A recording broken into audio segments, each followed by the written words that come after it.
It was an early morning. The alarm kept going off, until he reached out to it and began to search for it, before finally turning it off. While brushing his teeth, our protagonist was still feeling sleepy. It was a day like many. The boy rushed to school while his mother urged him to have breakfast first. Yet he declined while exiting the house, claiming that he didn't have time for it. Our hero then spent his day at school, studying and focusing on his classes, before finally returning home in the evening. The protagonist then enjoyed some food while watching a stream, where the star of the show claimed that he had psychic powers. Like any other student, our hero would end his day with a late-night snack. This was the life of the protagonist, who was just a normal boy. Yet there was more to this life than it seemed. Someone suddenly saw the boy. He felt startled as a toweringly tall acquaintance approached him, claiming that he was just on his mind. As the hero began to fear the worst, the tall one claimed that he was hungry. This was none other than Choi Cheon-min, who threatened to beat up the protagonist if he didn't buy him food. This bully disrupted the peaceful life of our hero. Later on, the young man was savagely thrown into the wall. The bully firmly stated that his lackey should always do his homework for him, while threatening him and delivering a savage beating. Just like that, the frail protagonist fell to his knees. Choi Cheon-min and his friends were really entertained by the suffering of the one who panted. Yet one of them claimed that they should stop it or risk ending his life. The tall one continued mocking the boy while slapping him on the head, making the frail hero apologize. The harasser claimed that he didn't need him to be sorry, but to do his homework, demanding him to only leave the school once he sent a picture of it being done. With that, the two others decided to join in, claiming that he should hurry up in order to finish their homework as well. The protagonist was left beaten up in the toilet, feeling great pain coursing through his body. Back then, when he got hit by a rock, he fell to the ground as his blood began to cover the gray concrete. Those passing by were left horrified. As a small child, the protagonist got into a huge accident that he was now unable to recall. Even so, he made a miraculous recovery and avoided a certain death. Yet due to this tragedy, he began to suffer from regular cardiac and respiratory problems. His mother, who was the only supporter he had, was forced to shoulder her child alone. And despite his condition getting worse by the day, through the continuous effort of his mother, the boy was nursed back to health and managed to have a normal life. This regular life was only possible at home, as our hero was forced to be labeled as a special case everywhere else. Due to his condition, he became an easy prey for boys. The normality that the boy enjoyed while being a middle schooler suddenly disappeared in high school. And just like that, his normal routine was turned into a tormenting cycle. After many efforts, the homework was finally done. Our hero was baffled by the fact that he had finished all of them in time. With the photo finally sent to the bully, the young man could finally take a break. Yet while sitting alone with his thoughts in complete silence, he began to grow frustrated. The boy began to think about his miserable life and when luck would finally be on his side once again. Yet while lost in his thoughts, he was suddenly startled by his phone that began to ring. Our hero was left confused, as he was not expecting any calls. He was now being contacted by a mysterious number. The curious young man then picked up the phone, thinking that it was the bully. Yet he was unable to understand what the caller was saying. He quickly assumed that it was the tall one, and immediately claimed that he had finished the homework and sent the picture.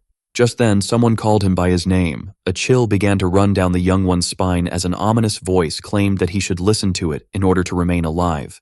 The mysterious caller then asked him to go to the principal's office once the school went dark, and only come out when he hears silence. He was told that he shouldn't go home or ask for help of any kind, but had to look for the hotel he would see in a window, as it would be his only way to escape death. With that being said, the conversation was put to an end. This left Ha-on-bith rather annoyed as he assumed it was a bad prank made with a voice filter, and so the young man decided to head back home as there was no reason left to remain in the school, when suddenly everything went dark. With the lights now off, our hero was left intrigued. He assumed that the power was cut off for a drill testing. After placing the lock on, the hungry Ha-on-bith wondered if he should buy himself a cup of ramen before returning home. Yet while thinking about the delicious meal, he suddenly spotted two figures. They casually passed by him. As he watched the two of them disappear into the darkness without saying a word, the young man began to think of how scary these individuals were. He assumed that they were thugs from outside the school. Ha-on-bith, who had his doubts about these two, wondered if he should just go alert security. Yet he decided to drop the matter and head home quietly. Only then did he realize that his classroom was the only thing present in the hallway that these two took. But as the young man went to check it out, wondering if they were truly here for him, he suddenly found himself right in front of the two horrifying presences. The boy found himself sweating bullets and immobilized as he was greeted with creepy eyes and terrifying wide smiles. One of the two men immediately recognized the protagonist as Ha-on-bith and claimed that they had been searching for him for a long time. The man also stated that he was here to see if the boy had the item they required according to their intel. Ha-on-bith claimed with a shaking voice that he didn't have anything that could pique their interest. When suddenly the unexpected happened. The hero began to cough out blood after getting impaled by the taller one's hand. And just like that, he fell to the ground as the madman claimed that he must be in possession of the item. The one in the white coat claimed that the boy was lying and that he certainly had the unique item they desired with him. The man then affirmed that what he was after was present, the high schooler's heart, before pulling out the young man's heart from his chest with a mad smile, claiming that he had finally found what he was longing for. When suddenly he opened his eyes. Our horrified protagonist finally woke up and found himself inside the classroom. He quickly checked his body to see if he had any injuries, still horrified by what he had experienced. Ha-on-bith then began to laugh, relieved that this scenario was but a nightmare. With that being said, he quickly recomposed himself and decided to head back home, only for a sudden ring to make a chill run down his spine. The horrified hero then turned his head to find someone calling him, leaving him baffled, as it was an unknown number, just like in his dream. This left Ha-on-bith terrified, fearing to re-experience this hellish dream. As the phone rang once again, the young man was left terrified. The number from his dream was now calling him in real life. With that, the young one decided to act quickly and dashed with all of his might in order to check the view outside. Everything seemed calm, everything seemed at peace. Seeing how no danger was inside, our hero, who felt relieved, crumbled to the ground while laughing about his own superstition. But even so, seeing how reality was close to the dream, he still had his doubts. Ha-on-bith picked up the phone and urged the silent caller to respond. He asked the other side of the call time and time again to answer him, even threatening to end the call. Yet upon being called by his name, the hero confirmed that it was him, and before he could even utter a word, the mysterious voice immediately urged him to flee the school and escape the scene as the two attackers were getting closer, leaving our hero in a state of panic. The voice tried to instruct the young man on what he should do in order to escape, yet some interference made it impossible for him to understand the message. Ha-on-bith asked the mysterious one to repeat what he said, only for the communication to be cut off. The young man was left bewildered as he had received ominous instructions without being given any explanation whatsoever. With that being said, he decided to leave the school immediately. Suddenly the lights went out. With that, the boy was left horrified and began to run as fast as possible, seeing how he was now living his nightmare, meaning that the two monsters would arrive soon. Yet while running, he was struck with a sudden pain that made him trip on the stairs and fall painfully to the ground. The suffering Ha-on-bith tried his best to get up, as he cursed his weakened heart that was about to abandon him in this desperate situation. Suddenly, his attention was captured by the sudden sound of footsteps, seeing how the source of the sound was slowly getting closer, and as two shadows appeared at the end of the hallway, the young man, who desperately tried to escape, began to panic. He rushed to search for a place to hide. Here again, he looked everywhere for the perfect spot, until finally, they found an open door. Upon seeing this, the boy decided to act quickly. Shortly after, two maniacs arrived at the scene. With wide smiles that amidness, the men were searching for the young boy. Meanwhile, the protagonist tried his best to hold his breath as the two killers passed by his hiding spot. The high schooler was terrified of the probability of being discovered. As the two men began to get further from him, the boy started to wait for the right moment. And just as the killers exited the hallway, our hero decided to seize the opportunity. He dashed forward with all of his might. The target was finally outside of the school, and yet he kept running as fast as possible in order to get away from the mortal danger, until he finally arrived and opened the door. And just like that, the high schooler finally regained his home. The exhausted Ha-on-bith was sweating bullets. This experience was so intense that it made him fall to his knees. He was amazed by the fact that he had escaped death. He was also stunned by the fact that his dream had come to reality, seeing how he truly found himself being chased by merciless killers. Ha-on-bith had a hard time processing the recent events and the reasons behind their unfolding. Yet he decided to shake this off for another time and contact his mother immediately. Only then was he startled by a sudden voice. The voice claimed that it had been waiting for the protagonist for a long time, and just like that, a masked presence appeared in the room. The protagonist was startled and decided to confront the stranger. The man presented himself as an assassin from the Saviors of Light known as Parrot. He then claimed that the boy was in possession of an object that his organization deeply desired. The horrified young man tried to play dumb, yet Parrot affirmed that he knew very well which object he was referring to. The assassin claimed that he was here for the item inside the protagonist's heart, claiming it to be the gun. The boy was unable to understand what was happening, as the assassin was surprised by the fact that the storage box was, in fact, a little boy, which was a mark of the unpredictability of a certain group. He then gave the target the choice to either hand him the item or let him take it himself. He claimed that he was okay with both options. Yet, to the shock of Parrot, the boy seemed confused as he asked him if he was talking about an actual firearm. Ha-on-Bith, who was in a state of panic, claimed that a teenager had no reason for carrying a revolver and that the man was trespassing in his home. This is why he threatened to call the authorities if the man didn't leave. Only then did the assassin quickly close the distance and hit the boy with such strength that he sent him flying into the wall. With that being said, how are you ready to play? The killer then began to ask him some personal questions about his preferences, before affirming that he wasn't here to converse about such trivial matters. Parrot, who was certain that the protagonist was trying to play the fool, urged him to give him the item at once. With that being said, he struck the boy's hand with a knife as he ordered him to hand over the gun. Our hero was left in great pain. Ha-on-Bith began to beg for his life, swearing that he had no idea what item the man was talking about before begging for mercy once again. Upon seeing this, the confused man burst out laughing, as the storage box truly had no idea about the treasure inside it. With that being said, he resorted to his powers in order to telekinetically pull out the kitchen knives. This startled the high schooler, as he was witnessing levitating blades. With that being said, Parrot decided to extract the gun himself, as the knives were about to puncture the flesh of the young man. The baffled hero began to pray for a savior, when suddenly an unexpected intervention occurred. Just like that, blood was shed. In the calm of the darkness, the red began to stain the floor. The savior our hero prayed for came just in time, and it was none other than his mother. The woman quickly checked on her child, in order to see if he was hurt. Yet as his mother fell to the ground, the boy was left horrified. Our hero had a hard time understanding the situation, as he now had his injured mother in his arms. The lady then urged her son to flee the scene immediately. Yet the devastated boy refused to leave her behind and was determined to get her to a doctor. The assassin recognized the woman as the one guarding the holder of the gun. He playfully pointed out how she arrived at the right moment, claiming it to be the best moment of his spectacle. Seeing how an intruder entered the scene, the man decided to cut straight to the chase. At that moment, the storage box decided to give the one with the mask the item that he desired, in exchange for letting him get his mom to a doctor. At that moment, the woman slipped something into the pocket of her child, and just as our hero began to beg for his mother's life, the woman suddenly tackled the assassin, launching him into the wall with all of her might. Yet the assassin decided to resort to his power, in order to inflict even more damage before claiming that the actions of the lady were pointless. Despite the pain she was going through, the mother kept herself together and activated her ability. This startled the assassin as he was unable to believe the power that was being resorted to. In the end, the lady apologized to her child for keeping him in the dark, claiming that it was for his own safety. Yet she asked him to always remember how she would always love him, no matter what. And so, after the appearance of a great light, a horrifying explosion occurred. Just like that, the street was covered with rubble and fire. All was in shambles. All was destroyed. Until finally, a figure emerged from the rubble.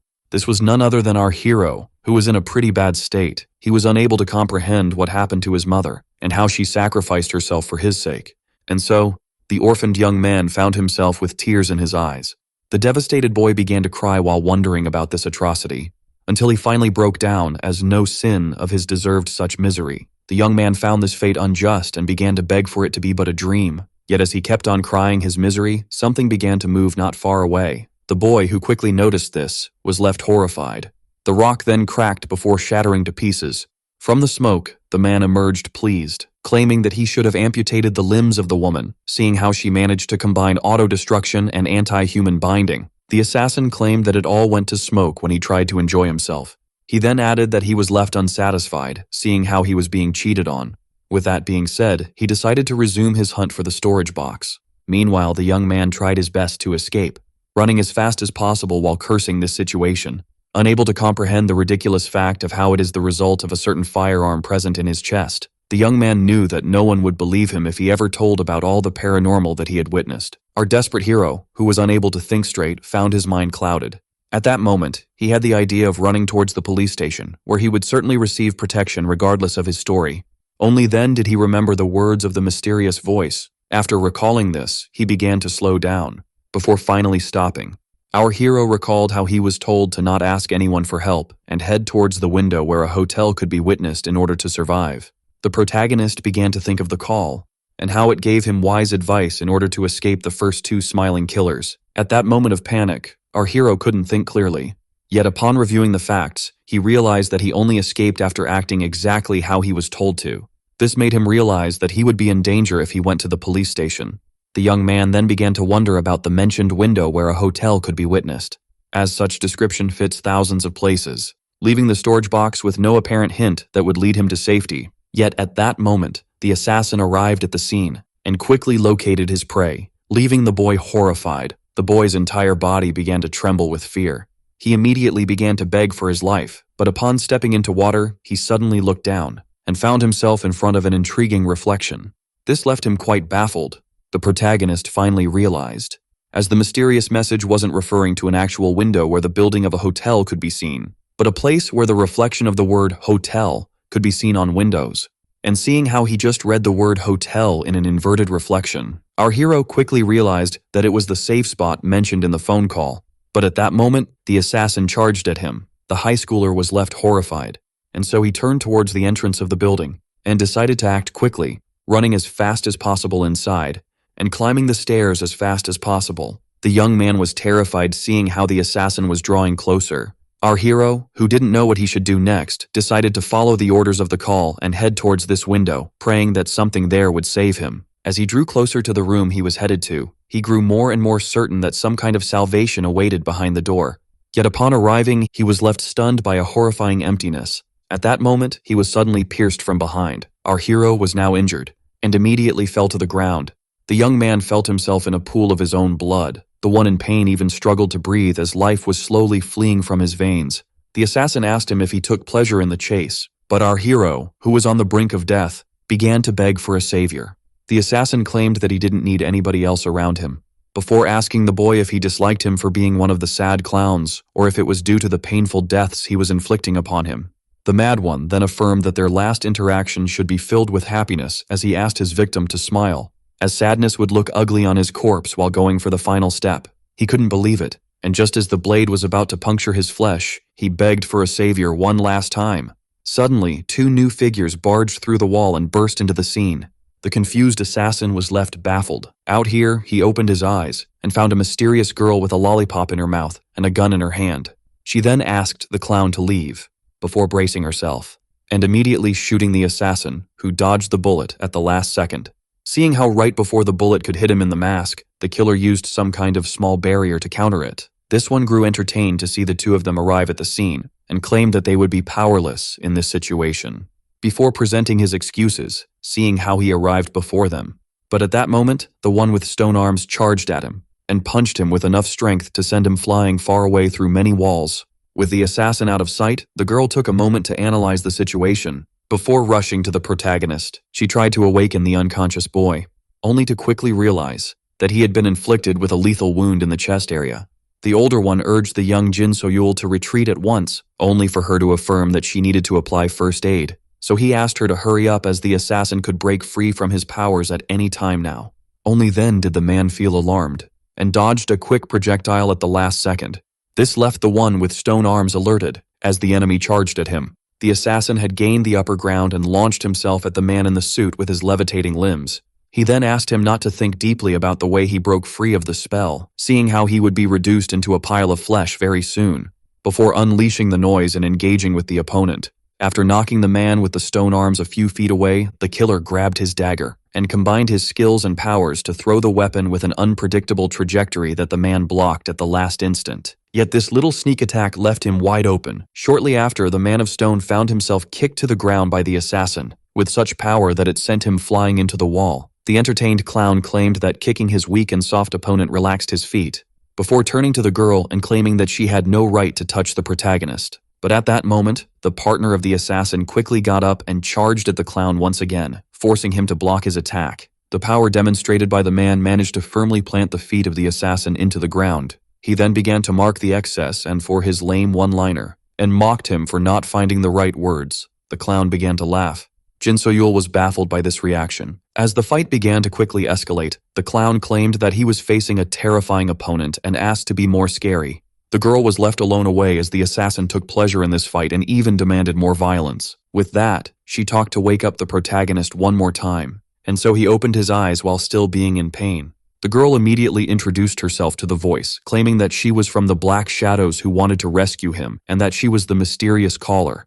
When asked about the black child, those were also here for the weapon inside his chest. Jin So-yul denied, claiming that they were here to shield it, and that she arrived right in time to give him the necessary treatment, as any more delay would have put him in a dangerous situation before asking for his help. Jin So-yul explained to him how there is a protective shield around his heart called a limiter that suppresses the power of the gun.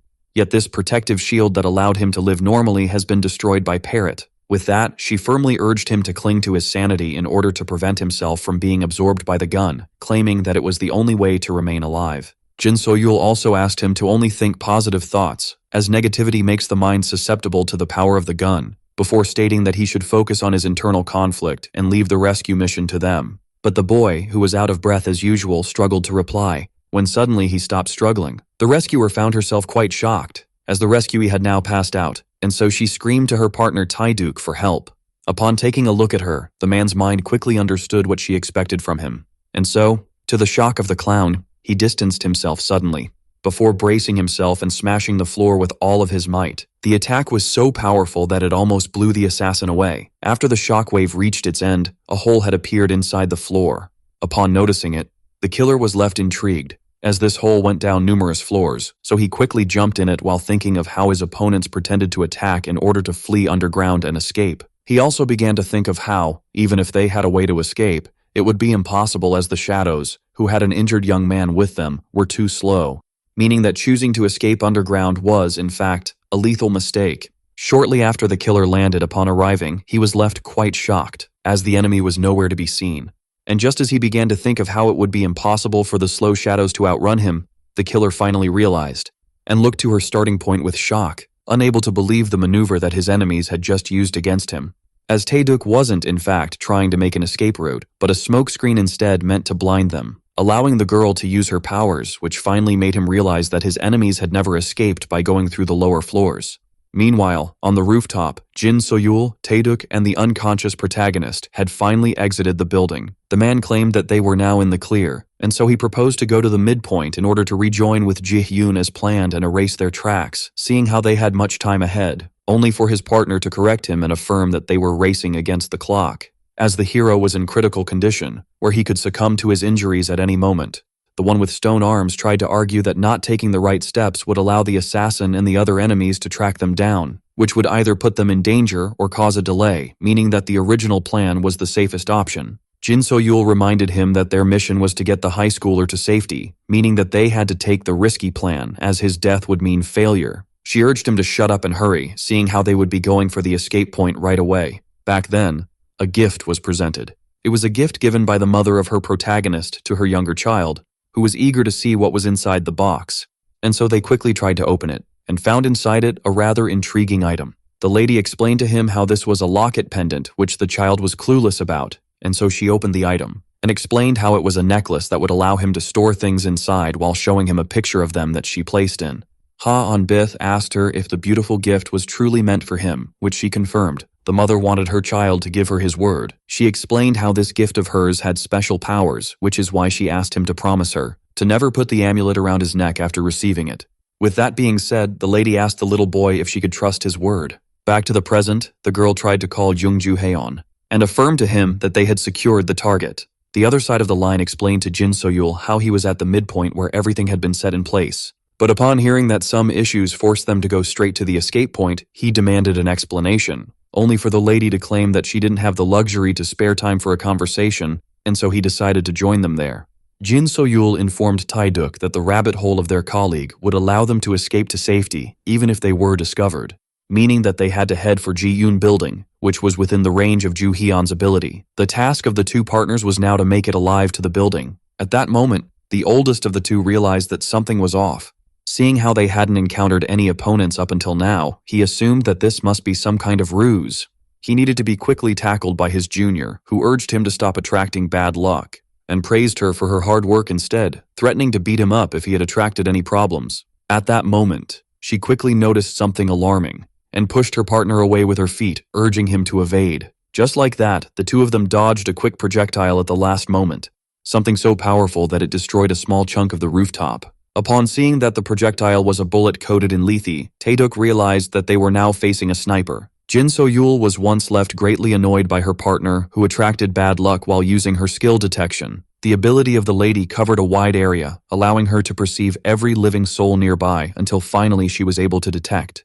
This one quickly reloaded, surprised to have witnessed both of his targets dodging his shot. With that being said, he decided to give it a second try, which didn't escape the lady, who urged herself to drag her senior to safety by the tie. 4 bullets had been fired rapidly using the power of the sniper. None of the 4 shots managed to hit one of our heroes. Just as the hitman was reloading his gun, Jin So-yul informed her stony senior that they would charge at floor 4 once she said 3. But the man found this to be too long. At that very moment, the sniper made his move, and so the girl shouted the magic word, allowing them to jump off the building at the right moment to escape a powerful shot.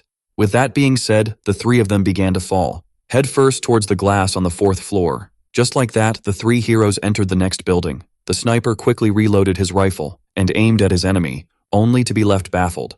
The man was particularly annoyed as his targets managed to escape, so he contacted the doctor and apologized to him, informing him of his failure and making excuses about it.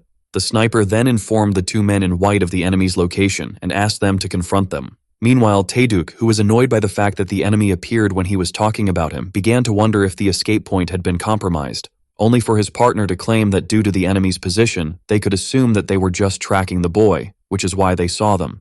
This relieved the senior, who realized that the fact that they had been uncovered meant that another enemy would soon appear. Jin So-yul affirmed that they had been lucky until now and that they could now allow themselves to take another route as they had been running uninterrupted for so long. Only then did the girl notice that something was wrong. She quickly turned around and found the young boy shaking. Upon seeing this, the girl urged the young man to stay in his right mind. Only then did she realize that he wasn't only shaking, and that his eyes had turned pitch black before beginning to cry obsidian tears. Upon seeing this, Jin So-yul realized that they were now in a tough position. She then shocked him by informing him that the gun had begun consuming the protagonist's consciousness, and that if left uninterrupted, the consumption would make the boy blow up in a short time. Meanwhile, inside Ha-on-bith's mind, our hero Tony began to regain his consciousness. At that moment, he opened his eyes widely while being startled. He quickly stood up from his desk. Our hero, who was out of breath as always, was left confused. Just as he began to wonder about his current situation, he mysteriously found himself back in class with his teacher and peers. At that moment, the young man had no idea what was going to happen, and so he began to panic. Back in the real world, the senior demanded that his junior enlighten him on the condition of the boy, so she explained that despite not knowing much either, according to the words of their leader, the gun known as Dead Star always tries to control its wielder, and that despite the gun being sealed now, if it was suddenly unbound, all would go for the worst, as the wielder of the weapon would be affected by the energy it radiates, rendering them asleep in the deepest part of their mind. At that moment, someone called out to our protagonist and savagely smacked him in the back of the head. The aggressor was calling out the young man for attracting the teacher's attention by waking up. Inside the deepest part of the mind, one will be confronted with their worst fear that they desperately tried to run from. If the host of the Dead Star loses his life inside the nightmare, he would die in real life as his body would be overfilled with energy, ultimately making him explode. Taeduk realized that the boy was now a ticking time bomb that would go off if he failed to conquer his fear. The man refused to just wait until the boy detonated himself and decided to declare this mission a failure and fall back, only for the girl to claim that she would find a solution. According to Jin So-yul, despite the gun being sealed, the boy should have been exposed to it before, so there must be a failsafe, seeing how he had survived this long. With that being said, she began to scan his body, looking for any meaningful symbol or object that could stop the process. Only then did she notice something coming out. To the senior's surprise, the junior claimed that the solution must be present inside the necklace. Yet upon seeing this, the one with stone arms couldn't find the reason in those words. The girl claimed that she was just as clueless as him, yet assumed that it could wake up the protagonist, seeing how it had a small amount of lethe inside it. Taeduk claimed that this was just positive delusion, only for his partner to assert that it must be it, as a normal boy had a lethe item on him. So he agreed to proceed with her madness, claiming that they would surely meet their demise if the boy hadn't woken up by the time they entered the rabbit hole. And just as the man began to warn about what should be done in case he hadn't woken up by the time they reached their destination, she urged him to shut up, as she knew how to do her job. At that moment, the 2 of them felt alerted as something suddenly moved. They looked above only to see 2 shadows hovering over their heads. And so, after a powerful landing, our heroes found themselves in front of a giant cloud of smoke. The one who caused it immediately pointed out the simplicity of a certain someone and called out the black shadows for treating an injured man as such. And so, the doctor who had just arrived affirmed that he couldn't sleep on such an injustice. Claiming the protagonist to be one of his patients, he promised the black shadows not to harm them if they gently gave his patient back to him, before promising some irreversible damage in case they refused to cooperate. Back in the mind of the boy, where he had been slammed into his desk, making him fall to the ground in pain, our hero was then grabbed by the collar. He tried to admit his mistake and apologize, only to be quickly ignored and punched in the face. The hate was so powerful that it made him fly through the desks inside the classroom. The bully was satisfied with a smirk, while the bullied one found himself in great pain. At that moment, another harasser decided to join. Ha-on-bith begged for mercy, claiming that he would be better from now on, only to be mercilessly punched in the face. The bully didn't want to hear any of it, and proceeded to repeatedly slam the protagonist while asking her if she was aware of the reason behind all of this. And so I lifted him by the hair and asked him to realize that he was being humiliated in public, before asking him if he was aware of the reason behind no one intervening. And so when the young boy with tears in his eyes asked about it, the bully affirmed to him in whispers that it was due to him being worthless, and someone who is completely useless and only complains, before firmly kicking him in the face and affirming that no one wanted to be in his presence. He then kept on stomping on the victim, claiming that his life, a long frail body, was worthless and a liability to all. With that, the bully urged his victim, whom he deemed worthless, to disappear, claiming that no one shall miss him, before giving him the ultimate kick in this call. The hit was so powerful that it made the necklace of the boy detach itself from his neck. Just like that, blood was scattered in the classroom. As he and the boy fell to the ground, unable to move, the boy began to think, and couldn't help but find a reason in the harsh words of the tall one, as his weakened heart would always forbid him from completing his tasks, forcing someone else to do them on his behalf. And despite people being kind at first, no one was patient enough to support his weakness in the long term. Our hero lived like this all of his life, deeming himself useless due to his forever damaged heart. And so, he found death to be a sweeter fate than the pitiful life he was leading. But just as he was about to give up struggling, a purple light appeared on the ground. It was a violet flame burning something. This intrigued our hero, as it was a picture of him and his mother inside the locket. Looking at this baffled our hero as he was witnessing the precious item fading to the wind like ash. The men in white then claimed that the critical state of the boy was something good, seeing how he risked exploding and annihilating a large area, and stated that he could take the gun out of the boy in order to remove the risk before urging them to make a choice. Jin So-yul claimed that she didn't expect those in white to be this smart. She then proceeded to use her power on a grenade in order to turn it invisible, and threw it as she made a gesture to shoo them away. The doctor was blown away by the cruelty of the Black Shadow, and just as he claimed that he would now be engaging in the hard way, he noticed the grenade appearing out of thin air right in front of his face. With that, the girl gave her senior the signal to escape. As the grenade finally exploded, the result of the sneak attack was a mad laughter coming from the target. The doctor, who was protected by his partner, was very pleased by how crafty the female shadow was, and so he decided to resort to his companion, Skull, before giving him the signal to move. Meanwhile, inside the dream of the boy where he was getting beaten up, the attacker stomped him on the face one more time. The bully smothered him and compared the boy who clung to life to a cockroach. With that being said, the main harasser pointed out how the protagonist himself was rebuked by his own existence, claiming that he was forced to contribute to society, seeing how he was a human being, and so he tossed a weapon to the ground, stating that the only way for our hero to be useful was to take his own life. The bully even claimed that this task was so simple that even the protagonist could accomplish it. Back to the real world, the girl tried to contact her ally who had almost arrived at the meeting point, so she informed him how she was now near June's building, and affirmed that someone was after them, which is why she urged him to hurry up in order to open the rabbit hole. But at that moment, Jin So-yul was interrupted by the attack of Skull, who managed to catch up to them. The girl immediately pulled out her gun, trying to shoot him down in order to fight back. Yet by doing so, she left herself wide open for the doctor, who managed to sneak up behind her. The man then summoned his scalpel before unleashing a devastating wave of slashes known as incision that our heroes struggled to evade and parry. The fight was slowly escalating to the top of the building, and at that moment, the Black Shadows entered one of the floors by breaking through a window. Ju Haeon was now conscious of the position of his allies and demanded 30 seconds in order to perceive. Taduk began to complain about this time limit that he always gave for the creation of the crucial rabbit hole, and as he kept on complaining, he suddenly cracked the wall, before completely annihilating it. To the horror of our heroes, they turned around only to find a chunk of the building missing. The doctor and Skull managed to catch up to the Black Shadows. The men in white were particularly annoyed by them. Thus, he unleashed his ability known as doping in order to prevent them from escaping, making many needles fly into the air, and one by one, puncture the veiny parts of Skull. With that, the kitchen began to transform, as his own bones came out, ripping through his flesh and skin. Just like that, battle simulation was activated. The doctor, who was greatly annoyed by this turn of events, decided to terminate all of his enemies at once as he unleashed his creature at them. Our heroes watched in horror. The girl couldn't believe it, seeing how they were now in a tough situation. Back to the nightmare of our hero. The bullies urged him to take his life at once, claiming it to be very simple, and that he should just hurry it up. At that moment, Ha-on-Bith tried to speak, yet he struggled to let the words come out between his short breaths. Back to reality, the senior informed the junior that they couldn't afford to wait anymore, only for her to state that they should just have a little more patience. Yet he declined, claiming that it was now their only chance to get rid of the Black Star. Tae-Duke asked her to do what was necessary while he bought her time until the escape exit appeared. At that moment, our hero began to tremble once again, making the girl fear the worst. Inside the dream, the imaginary harasser slapped the hero for not even being able to take his own life, and so he grabbed the blade on the ground. At the same time, a gun had been pointed at the head of our hero by his supposed savior, who began to pray for him to wake up.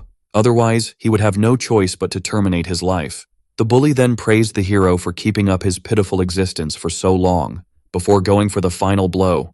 Back to the 2 versus 2. The man with arms of stone was slowly losing ground, yet in his struggle, he spotted the escape opening, and so he informed his partner that they could now escape and that he was unable to buy her any more time. Seeing how they couldn't wait any longer, the girl now had her hands tied. At that moment, the hand of the stabber was grabbed, leaving him quite baffled. Ha-on-Bith began to fight back, stating that he had promised his mother to never put the locket around his neck, and in any case, if he found himself wearing it or its picture slowly burning, he would certainly not be present in the real world. And so, upon realizing that he was inside a dream, he decided to punch back the tall one with all of his might, sending him flying and knocking him out cold while making him lose a tooth. Just like that, the protagonist conquered his greatest fear. At that very moment, the hand of the hero that was trembling suddenly stopped, leaving the lady who noticed that quite surprised. Jin So-yul found herself unable to believe her own eyes. Certainly, a great shock occurred right next to her, caused by none other than Skull, who was unleashing quite devastating power. He began to overpower the one with stone arms. At that very moment, a great explosion occurred inside of Jun's building. At that moment of confusion, our hero was grabbed by the shirt and dragged into the rabbit hole with the invisible curl and the one with stone arms. Without, our hero began to fall, still as unconscious as ever, until finally he woke up startled. Ha-on-Bith, who was out of breath, immediately got up, being terrified, only to find himself inside the hospital bed. Upon analyzing his surroundings, he began to wonder about his whereabouts, seeing how he woke up in a weird place. The terrified young boy had a hard time remembering the life training events that recently occurred after the end of classes, only that he noticed something near him. Upon taking a look at the pendant next to him, the same locket given to him by his mother, he suddenly recalled how the clown went for the gun inside his heart, and how his mother placed her life on the line in order to save him, to the point where she sacrificed herself for his sake. Upon remembering this, tears began to fill the eyes of the young man, and so he watched out of the room, determined to escape as fast as possible. The young man wanted to keep on living for the sake of his mother's sacrifice, when suddenly he bumped into someone. The imposing person turned around and called out the frail boy on the ground for his presence here in a menacing tone. This greatly terrified the confused one, who immediately began to run away as fast as possible, leaving Tae-Duke quite shocked. Only then did Ha-on-Bith stumble upon another menacing presence. Someone was complaining about their missing food. The angry swordsman was determined to find the culprit. The terrified young man denied the idea of him touching the food, but as the swordsman noticed the toothpick inside his colleague's mouth, a third someone arrived on the scene, happy to see them getting to know each other. This one claimed that he was here to wake up the protagonist, before introducing himself as Baek Mu-young, the head of the Black Shadows, before presenting the swordsman known as Blue and the 2 other members. Our hero was left shocked as the 2 men began to fight over the missing food. As the leader slowly approached him, he exclaimed in a frail and shaking voice that he was just a normal boy who needed to be somewhere else, only to be handed some kind of weird cube. Upon being asked to draw out the gun by Baek Mu-young, our traumatized protagonist was left quite shocked.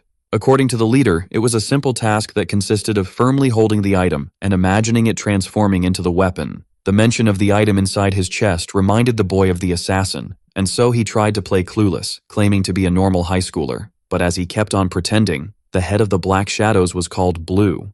After a quick demonstration of power, the swordsman suddenly appeared behind the protagonist and ordered him in a menacing tone to draw out his weapon, claiming that the boy had until the count of 3, leaving him quite confused. Ha'an Bith tried to settle things with words, only for the countdown to begin. The crying protagonist claimed that he had never seen a real gun and swore that he was telling the truth.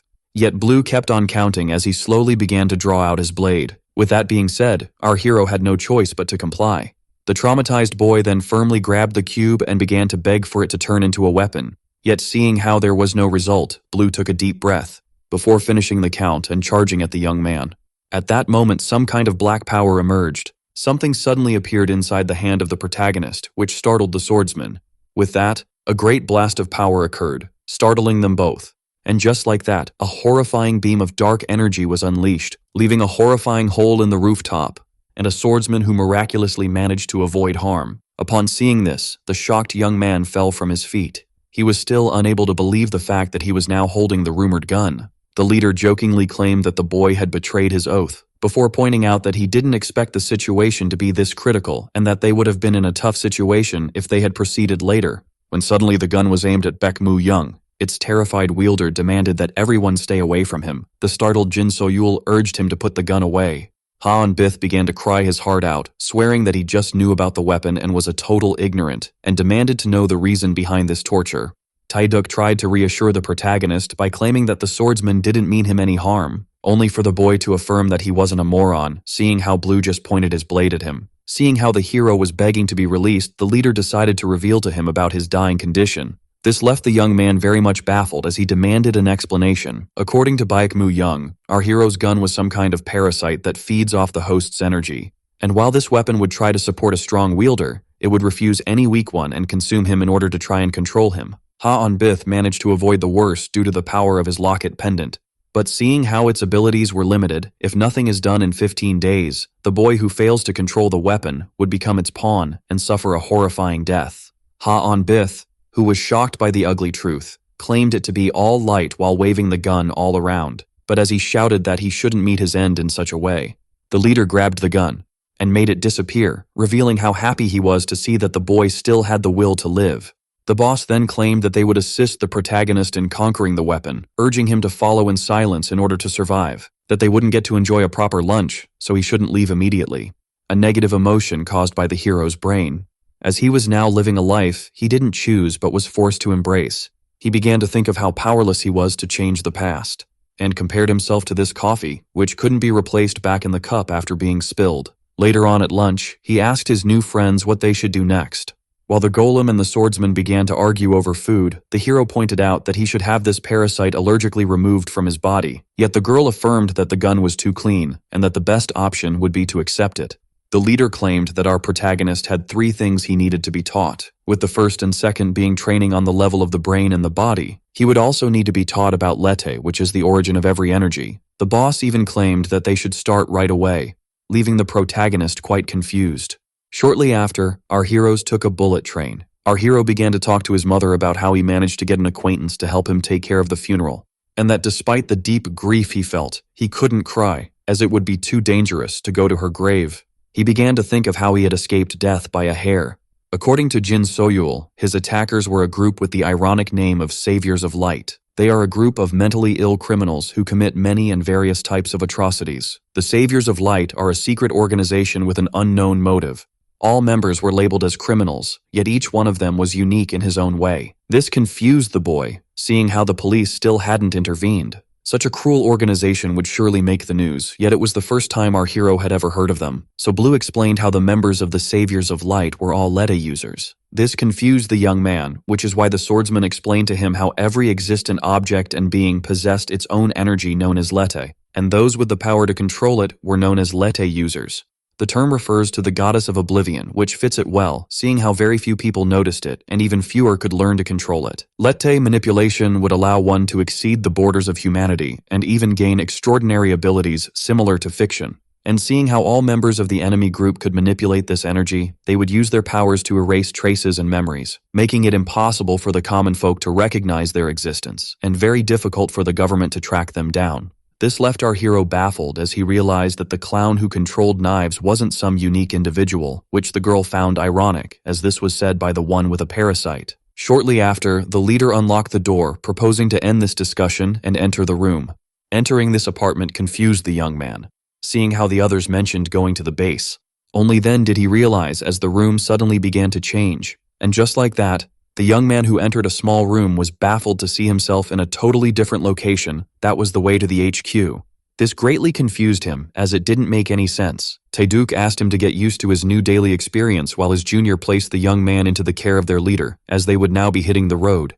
Baek Mu-young then asked the young man if he wanted to come with him to do the stuff he had to make. He then checked up on the feelings of the young one. With sadness in his eyes, he claimed that he was getting better. The young man then asked how he should address his superior, reminding him that he had joined their team, which is why he asked him to make himself at home. The leader then asked the new recruit if he was familiar with the law of the Red Queen. Yet the protagonist affirmed to him how clueless he was. So the main explained to him how this law was derived from a fairy tale, where everything moved forward with the Red Queen in order to survive, and compared the current state of the protagonist to this story. As the unleashed gun tried to unleash its power and consume the user, it meant that the user himself had to gain power in order to keep his life. Yet this wasn't the main issue. The dead star kept getting out of control, trying to consume its host if it ever stopped growing, needing our hero in an endless cycle. With that, the leader informed the trainee of how hellish his training would be, and asked him if he had any reason to cling to life by enduring such torment. After thinking about this, the stuttering young boy decided to ask for the reason behind the deadly parasite being present inside his heart. The leader only grinned, cracking a soft smile as he claimed that no one knows for sure. The young man, Chuck, affirmed that when his mother asked them to shield her child, she explained the entire situation to him. Despite the many questions he had to ask, the communication had been cut short. Baek Mu-young affirmed that with the passing of his mother, the boy would have to live on in order to discover the truth he longed for. The leader then stated that he didn't have any more intel to reveal to the boy. So, after thinking for a short moment, Ha-on-bith firmly clenched his fist, affirming that due to this situation, he wasn't allowed to lose his life. He would have to live a daily life of pain due to the weapon, and despite his mother supporting him until now, which was the reason behind his survival, he began to wonder about her lies regarding the accident and the life he had been leading. This was why he felt hatred towards his lying mother for the first time ever, and yet he didn't want her memory to die along with him. Thus, our hero was now more determined than ever to live until he discovered the reason behind his mother concealing the powerful weapon inside his heart. Upon hearing this, the leader couldn't help but smile. He then affirmed to the young man that he understood what he meant, before grabbing his hand and placing it on the handle, affirming that he should hold it well in order to survive. Before the boy could even process what was happening, the train suddenly began to move. Our hero had a hard time remaining on his feet, as the train had been knocked off the rails. After going up a few feet into the air, the heavy vehicle then began to fall back onto the ground, crashing with great force onto the rails. This turn of events detached one of the wagons, which then kept on falling, until it finally shattered at the bottom.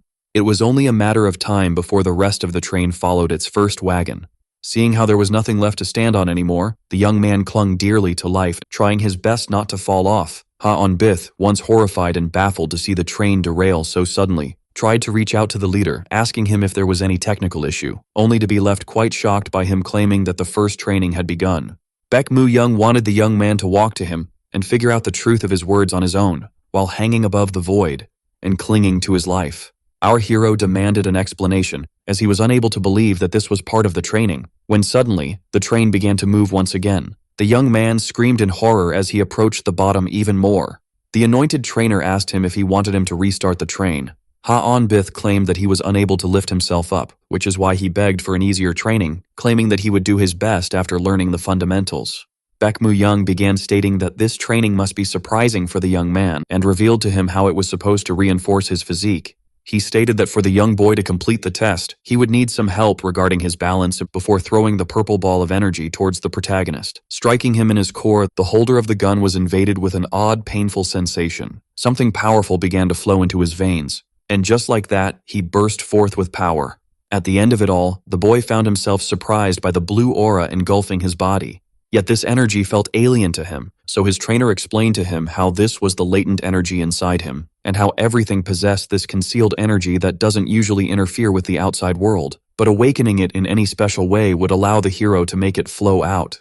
The young man was curious about what would happen next, so the leader revealed to him how he would soon feel worn out due to his inability to control his energy, but he reassured him by claiming that it would take a long time. Baek Mu-young explained to the holder of the dead star how he was now in a power-up state that would allow him to double or triple his strength, enabling him to climb up. Our hero had a hard time processing what he was hearing. His trainer explained to him that he would understand it once he tried it. Thus, he tasked him to reach the handle that is after the next one, which would finally allow him to understand the explanation. This baffled our hero. Upon taking a look at the objective and seeing how far it seemed, the young man refused to fulfill the task, claiming that he wasn't able to. He stated that it was already a struggle for him to keep himself hanging for this long. Yet the leader affirmed to him that this was trivial and stated that he should feel more at ease while hanging now that he was before the awakening of the inner energy. Our hero was shocked by those words yet found reason in them, as despite the struggles he faced at first, it was now very easy for him to keep himself hanging after the flow-out. And so, as he began to wonder about his newfound strength, the leader urged him to hurry up. With that being said, the young man decided to use the handle near his foot in order to give himself a footing. And so, after taking a deep breath, he launched himself upwards, trying his best to reach the objective, until finally, he managed to grab onto something. But to his shock, this wasn't the assigned handle. In fact, the young man had reached a much higher objective. And so, as the boy began to scream, overjoyed by his achievement, the leader cracked a soft smile as his point had been proven. Meanwhile, on another train, someone was feeling worried. The one with the stone arms feared that the heart-rending test would discourage the motivated and young hero. But as Blue claimed that he had full faith in their leader, Taeduk was greatly annoyed, as this one was just opposing him for the pleasure of it. And so they began to bicker once again, leaving the invisible woman annoyed. Jin So-yul claimed that it was for Ha-on-bith's own good to end his advanced training, as he only had half a month in front of him. Even so, her senior thought that it was still too cruel for a teenager who had just undergone traumatizing events. The girl claimed that this only reinforced her argument, as surviving this immense pain would allow him to wield the gun, which would save them a lot of future training. Unlike physical power, mental strength, which was crucial to the control of the dead star, needed time to develop, and that in case the hero was mistrained, he would be consumed by the parasite, making him butcher countless innocents. Meanwhile, the young hero was amazed by the inner energy inside him that was constantly rejuvenating his strength. With that, the young man had faith in his own body and was certain of his ability to pass this test, when suddenly, blood began to come out of the protagonist's arm. The startled young man fell down the train in pain, landing in a safe spot that prevented him from falling to the bottom. Ha-on-bith began to tremble due to the intensity of the pain. Seeing how his arm was bleeding and hurting, he reported his injury to the trainer, claiming that he couldn't move due to the pain. This is why he asked for a small break in order to give energy to his arm to heal it, only for the leader to refuse and urge him to keep going. He informed the hero that he hadn't been magically upgraded and had just gained a huge amount of stamina, and that such injuries were meant to happen to his untrained body. The man even claimed that the hero had emitted enough energy to withstand the pain and quickly climb up, and that such events were bound to happen eventually. But as the boy stated that his arm had been sprained before begging for help, his trainer shouted at him to stop making excuses. This sudden change of behavior greatly surprised our hero. Baek Mu-young explained that this was no normal test but a trial for survival, meaning that he would have to withstand even harder training in order to remain alive. The leader explained how he was training him based on the demand of his mother and that he wouldn't stop him from giving up. Yet seeing how he was still unable to control the power of his parasites, he would annihilate the gun and the host in order to prevent any upcoming tragedy if he ever chose to surrender. As the train kept on dangling above the void, the boy begged for mercy, claiming that he would do his best. And so here again was this fighting, and he looked upwards. With that, our hero braced himself.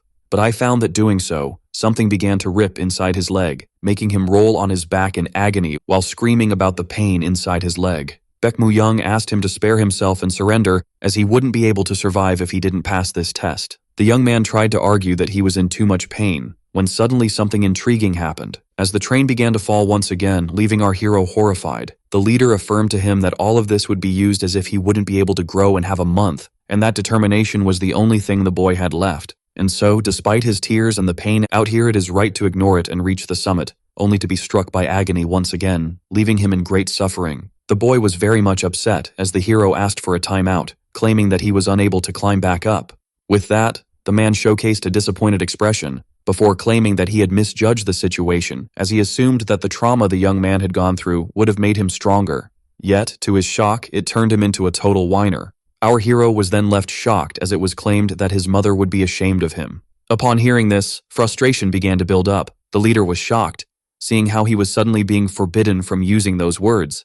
Ha-on-bith affirmed that the man shouldn't talk about what he didn't know, stating that he had no idea of the suffering he endured due to his condition, which made him a mockery among his peers. The protagonist affirmed that the leader had no right to talk about his mother's opinion so lightly. With that, the boss accused him of faking his injuries, and that despite the lifelong trauma he had undergone, he had weaponized the pain. According to the boss, one doesn't easily get used to surrendering, claiming that the young man never tried to make any effort due to his injury, seeing how acting as a strong person was pathetic in the eyes of others. Baek Moo-young affirmed that the young man was using this tactic in order to force others to do his bidding. Our hero tried to defend himself, only to be suddenly grabbed by the collar and screamed that he should stop thinking about the past and only focus on the upcoming future, where he had to do his best in order to survive. Upon being asked if he was going to keep asking others for help, the boy denied, claiming that he had never done such a thing, asserting that he always tried his best. Only then did he remember one of his friends who always helped him due to his condition, but this also reminded him of how he was once harassed by bullies and how he stood by, hiding and watching in silence. Ha-on-bith was certain that he had never asked for help, and that he did everything out of his own free will. After a short moment, the leader raised himself and punched the wall of the train. Our hero was left shocked as the entire structure began to tremble. With that being said, the wheels began to roll once again, as the train kept on slipping even further into the abyss. With that being said, the leader informed the trainee of how the train would fall in 2 minutes, and how he was free to make his own choice. And just as he was about to make his leave, Baek Moo-young asked Ha-on-bith to stop making excuses for his sinful past, and despite how challenging it is to admit his wrongs, he should always face the ugly truth and embrace reality, as one would live his entire life on the path he decides. Thus, he asked the young one to show some grit and confront his weak past self, as it was the only way for him to improve. As once one stops making excuses and tries to patch up his flaws, he'll become someone better who has greatly improved over time. Finally, the leader asked him to quickly make his decision. With that, the young man fell to his knees as the structure moved once again. The train was slowly slipping into the abyss. After arriving at the top of the train, the leader of the Black Shadows pulled out his phone and made a quick call regarding the squad on hold. After putting the phone down, the man urged the boy to quickly climb up, seeing how they were against the clock. The train kept on slipping. Upon seeing this, the disappointed trainer wanted to announce the failure of his student on the phone. Only then did he quickly notice that a hand was trying to make its way to the surface by grabbing the metal bar. Despite the excruciating pain flowing inside his body, he was doing his best to climb up. The one in pain admitted that the trainer was right about him, and that he had always used his frail condition as an excuse to never do his best in order to receive support. Ha-on-bith had a bad habit of bringing out his sickness in order to receive help whenever he needed to flee a certain situation, as it was easier than fighting back. But now our hero was sick of his way of living. As the train finally fell down, the young man's determination had been fixed. He was invaded by a deep desire to change his miserable life. In the end, the young man was unable to get out of there in time. Yet the leader couldn't help but be pleased by his determination. Due to the constant effort, our hero passed out. I began to fall to the bottom along with the train. The man who saw this cracked a soft smile, as he had been satisfied.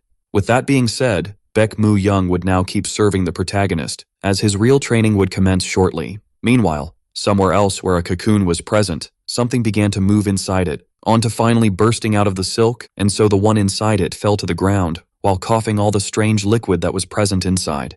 There were many other cocoons in this place. Our protagonist was trying to recatch his breath, while wondering about the weird fluid on him. But as he began to wonder about his whereabouts, seeing how he only remembers the train incident, he started studying the liquid dripping on the top of his head. The confused Ha-on-bith turned around, only to find a giant spider right above his head. Upon seeing this, he couldn't believe it, and was left screaming, horrified. He had a hard time processing the reason behind the presence of the enormous arachnid. In a move of panic, the young man began to scan the room, searching for an exit in order to flee the scene. Only then did he notice another person standing on the silk above, asking him why he wasn't in his cocoon anymore. He found it quite strange, seeing how the spider silk is usually a steady material. As she began to search for the reach, our amazed hero asked the girl to identify herself, making her realize that she hadn't even given her name. She introduced herself as Baek Solmi, the one responsible for the team's recovery, and the one who healed the protagonist after his encounter with the Saviors of Light. Hearing this greatly surprised our hero. Ha-on-bith then urged Baek Solmi to get the creature away from him, thinking that he was going to be eaten, only for her to reassure him that the spider was harmless. The spider was presented as Ara, who had experienced a sudden growth spurt, and whose webs were perfect for recovery, which is why she assured the protagonist, claiming this place to be safe and perfect for healing. Baek Solmi then informed the protagonist that he shouldn't go outside, as they would be spending some days here, before pointing out how cute Ara was. This left him quite disgusted as he began to think about her words. At that moment, the young man realized something odd, and demanded an explanation for the reason they would be staying here for a short term. This made Baek Solmi realize that no one had informed the protagonist about the plan, and so, as she explained it to him, he was left quite baffled. Shortly after, stones were being dragged. Someone urged Ha-on-bith to hurry up, claiming him to be too slow. This new trainer was very much displeased with the pace the young man, dragging a huge block of stone, was advancing at, until finally he fell to the ground. Our hero, covered in sweat, affirmed that he had reached his limits, and that he would be unable to pass this trial. Yet Taeduk affirmed to him that the fact that he could still talk meant that he could do more of this non-lethal training, before demanding him to get back on his feet and keep pushing himself until he finally collapses for the sake of gaining strength. And with that, the trainer informed the trainee that in order to rest, he would have to advance with all of his might before kicking him away. Just like that, the hellish training of the protagonist kept going on.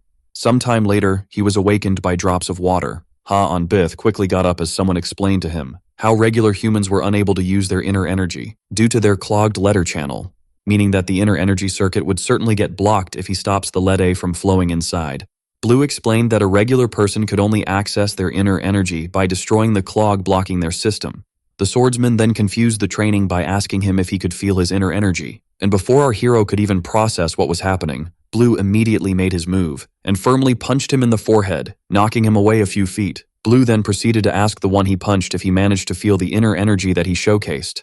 The crybaby, who asked for the reason he was being hit, got bombarded with a beverage aimed at his stomach by the swordsman, who then braced himself before dealing the ultimate punch that sent our hero flying into the trees with such speed that he easily broke through them before crashing into the big one deeper into the woods. Blue was trying to make some spots susceptible to inner energy even more sensitive to Lete.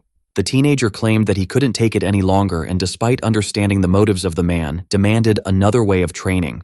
Blue stated that he understood the pain of the young man very well, claiming that it was a struggle that they all had to face and that he could take his time, seeing how they just needed to attack the same spot again and again in order to make the inner energy burst out. The bloodthirsty swordsman was certain of his method. Sometime later, in another location, a lady was looking at the fancy view. She then pulled out her phone from her expensive bag and asked the other side of the line if there was anyone behind them contacting her. She thought that the caller was worried about her terminating Midori Sour, but upon hearing them decline, she urged the other side of the call to get to the chase. The lady claimed that she had been upset by Kwak Han Jun and that she didn't have the energy to chat. And so, while enjoying her wine, it was revealed to her how they had failed their mission despite the first one they had made. And upon being informed about their next step, she was left pretty astonished, as it included a rather pricey item. With that, the angry lady stated that her servants were useless and lacked skills. She was very much determined to judge the caller for their failure. And so, as she placed down her phone, the woman called out her servant, demanding him to locate a specific individual overseas. She claimed that it was an easy job that didn't require the goon much effort, before firmly advising him to erase all of his tracks. With that being said, the blob known as SSI went to execute the orders of his mistress. Sometime later, someone was trying to awaken our hero. Jin Soyul urged him to stop lying in bed and come with her. She reminded the boy how his priority should now be to get physically stronger and have a better mastery over the inner energy, claiming that this would be the reason behind them taking close combat lessons instead of the regular training, as combat knowledge would surely be useful later on. With that being said, she tossed him an item. That turned out to be a real firearm equipped with rubber bullets, seeing how he needed to familiarize himself with the Dead Star, meaning that he needed to know how to use a gun. Ha-on-bith doubted the fact that he needed to learn about martial arts, as learning to control inner energy and practicing marksmanship should be the most adequate thing to do. Only then did a fast projectile take a small chunk out of his face. As our hero bled and felt pain, the girl expressed how annoyed she was, as the boy thought that her lessons were useless.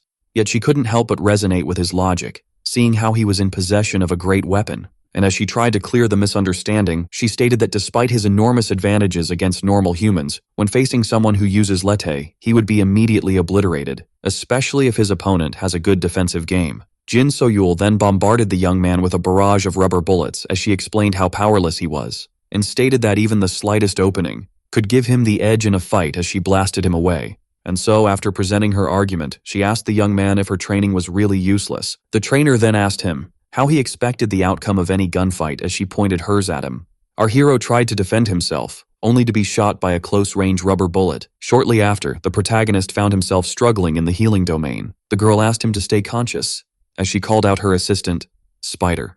The beaten boy who wishes to be taught in normal ways was then covered in spider silk. The torch was burning bright. Inner energy would circulate in the host of the parasite's body once the circuit gets unblocked. If one uses a small amount of letter, the particles inside react oddly with the surroundings. This phenomenon is known as energy activation or letterization, according to the library keeper known as Kim Ju-young. Ha-on-bith claimed that he fathomed the words of the man, but as he asked him to explain once again, the man resolved to his power library of knowledge and activated a bookmark allowing him to draw out a certain tome regarding inner energy basics, which left the young man quite shocked. Shortly after, an imprint had been deployed. With that, the librarian closed the book, as its pages merged themselves into the body of the confused hero. Ha-on-bith was once shocked to see himself suddenly becoming quite knowledgeable about the subject. Kim Ju-young explained how he was an advanced energy user who could shape his own powers to transfer knowledge into someone's mind. Yet one had to continuously review this information, or risk forgetting everything. Seeing how the young man seemed to have understood everything on paper, the guardian of the library decided to begin the practical part. Meanwhile, someone knocked at the door. The team leader asked the man for the reason behind him staying up this late. This one claimed that he couldn't sleep in peace, seeing how he didn't have the ability to dream. Cheo Jihan, the Daon professor, claimed that despite taking sleeping pills on the doctor's order, the arrival of the team leader would surely keep him awake. At first, Beck claimed that this was about a normal visit, only for the scholar to know that it wasn't the case and ask him to cut straight to the chase. Asking the team leader if he wanted to accomplish the task he had at hand, he had already completed all of his, only for the man to claim that this was a trivial matter and that they should grab coffee together. Cheo Jihan immediately realized that his friend had discovered something and asked him to share his discovery. And so he revealed to him how he found a good witness for the case of Heo-hoon. This made the old man laugh, as these words had resulted in failure in the past. Yet the team leader affirmed that he was natural to fail after countless wins.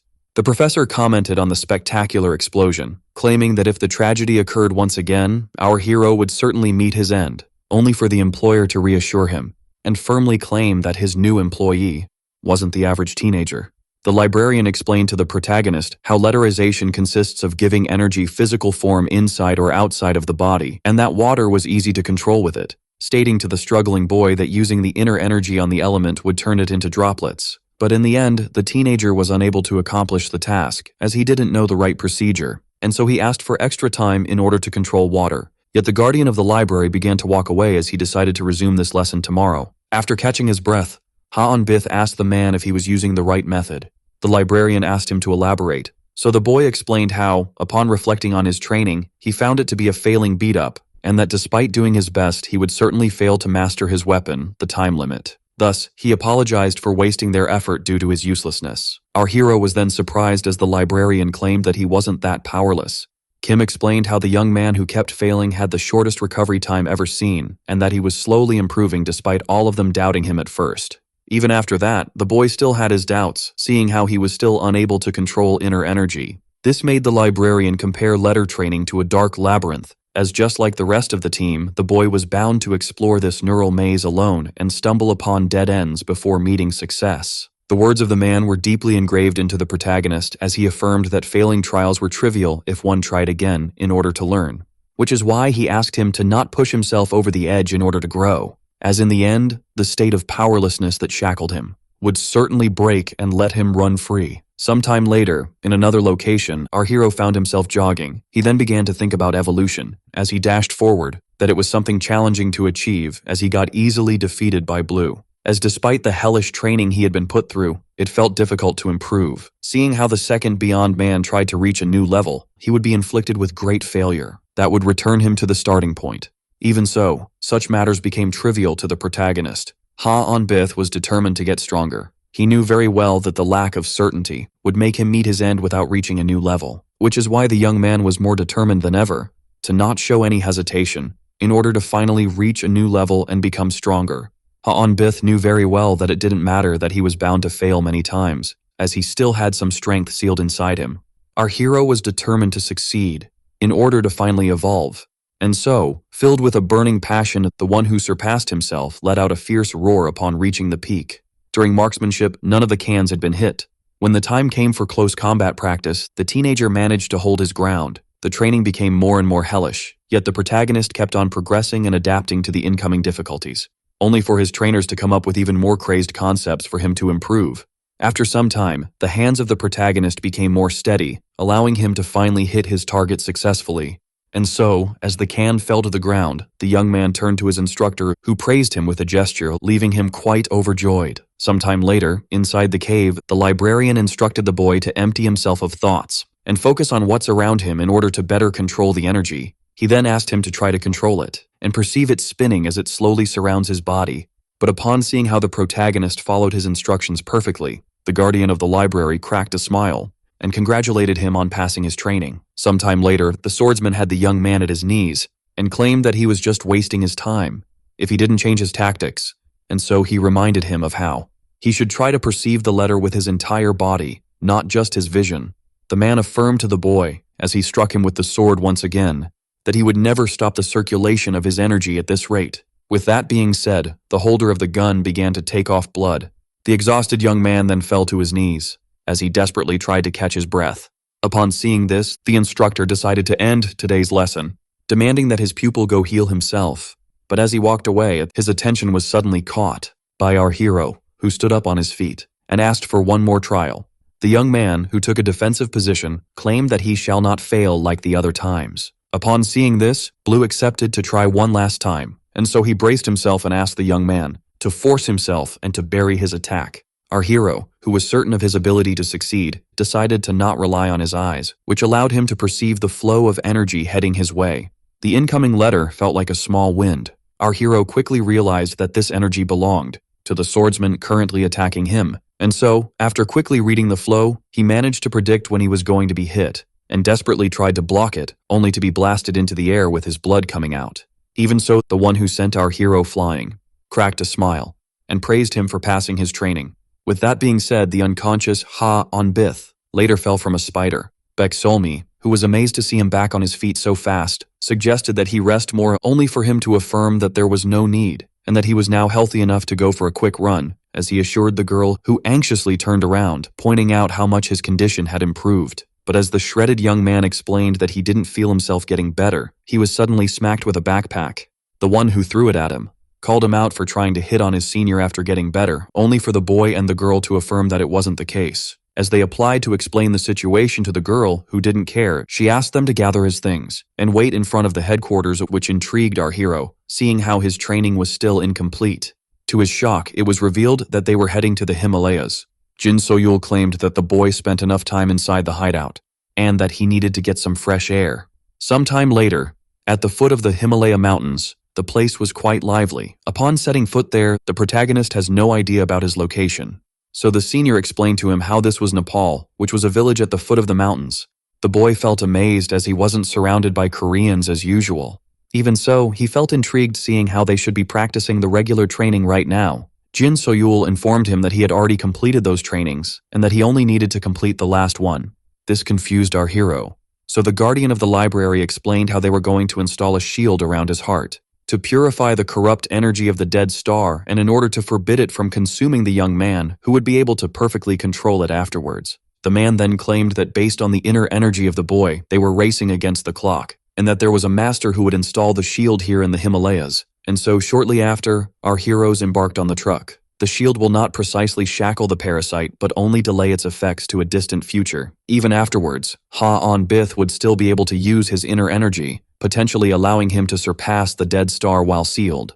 For this reason, the leader of the Dark Shadows went to locate the master, and urged his men to meet him inside a specific villa in order to get some updates. After knocking at the door for some time, the protagonist opened the door and informed the others that the villa was empty, making them think that they had just arrived early and that they should just wait underneath. As the librarian pointed out how cold it was inside the villa, his colleague decided to ignite the chimney. He then decided to check on the condition of the protagonist regarding his energy control. Ha-on-bith claimed that he did need to get even better, as stabilizing energy was a hard task since the energy would just dissipate if he got distracted. The man who asked him to get closer claimed that it would become an unconscious reflex. He decided to project an inner energy strengthening spell into the brain of the child in case of emergency, as one shouldn't use energy before the procedure. Only for the hero to cheerfully claim that he had dependable allies, so he shouldn't resort to it. Jin So-yul brought up the scenario where everything goes south, affirming that no one was safe outside of the HQ, and that the boy should always be wary in order not to be caught by surprise.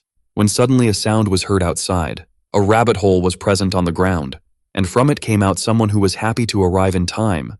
This was none other than the leader who arrived with Ju Hee-sung, the meteor user, and Yong Ju-hun, who can create rabbit holes. As soon as the boss made the introductions, the two boys rushed to hug the newcomer out of the blue. The boss noticed how much the new recruit had grown. Ha-on-bith affirmed that he had spared no effort, leaving the man quite pleased.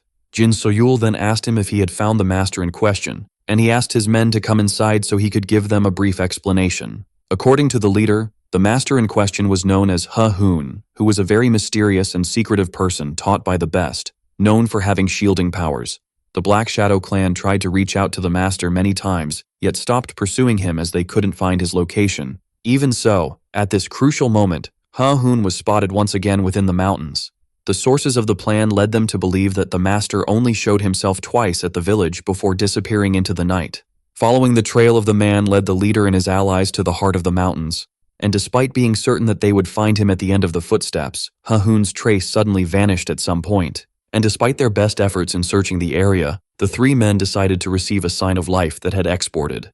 Jin So-yul was baffled to see that there existed a man who could escape First Superior without leaving a trace. Yet the guardian of the library pointed out that the master coming back to get food needed him to believe that he was, in fact, hiding, not running.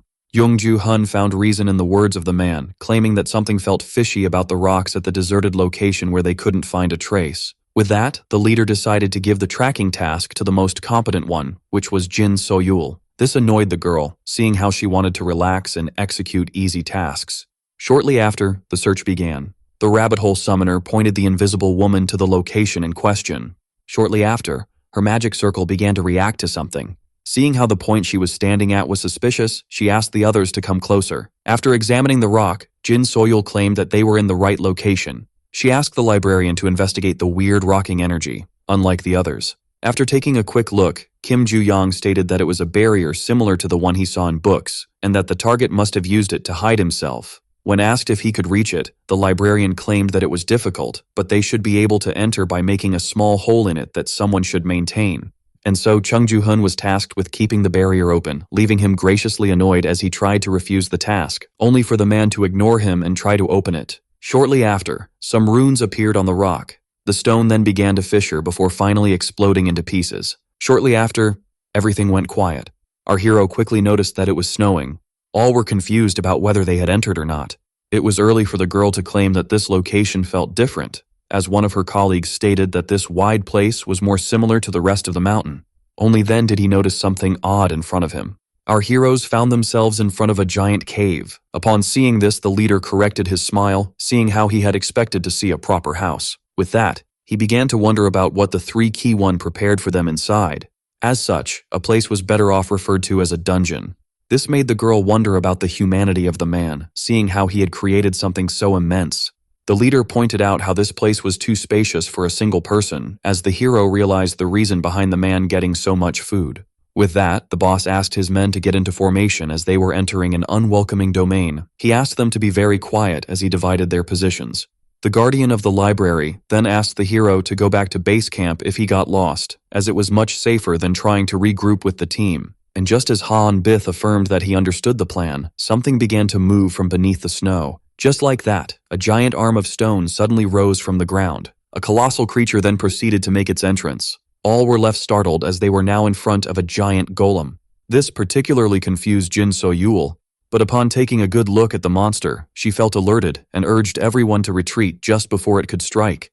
The protagonist evaded a crushing death by an inch. Its left hand was blown away as the monster had a ridiculous speed despite its gigantic size. Shortly after, our hero was attacked once again by a devastating punch. Yet the golem was not that surprised, as the librarian managed to grab the panicked boy at the last second. After placing his hand on the ground, the meteor user began to activate his power. After everything had been completed, he unleashed his meteor with all of his might, piercing the skull of the golem from end to end. And with a quick snap of his fingers, the inner energy user managed to detonate his projectile, while proudly claiming that size was nothing in front of skill. Shortly after, the young man realized that he had talked too fast. With that being said, our heroes kept on evading devastating blows after the monster surprisingly began to move without a head before quickly growing it back. The girl decided to resort to her power, allowing her to precisely locate the core of the golem. Yet just as she alerted the chief of its precise location, the monster landed a devastating blow that Jin So-yul barely managed to escape. Yet at that moment, she found herself under attack once again, and just as she was about to give up, a black flash of lightning occurred. Just like that, the core of the gigantic monster had been disintegrated. The golem had been shattered to pieces. Just like that, the leader easily managed to take down the colossal guardian. The man thanked and checked up on his subordinate and helped her to get up. The annoyed girl was confused about the sudden appearance of the giant monster, as no living soul seemed to be nearby. Her colleague explained to her how this must be an automatic trap meant to take care of intruders. When asked if it was normal for the destroyed monster to make some noises, the confused librarian approached the creature in order to examine this phenomenon.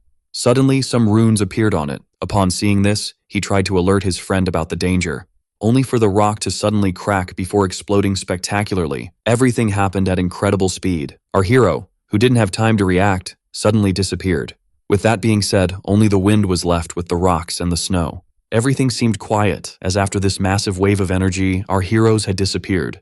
Meanwhile, in another location, multiple flashes of light occurred. That's where the meet your user appeared. We began to scream inside the cave, waiting for a response.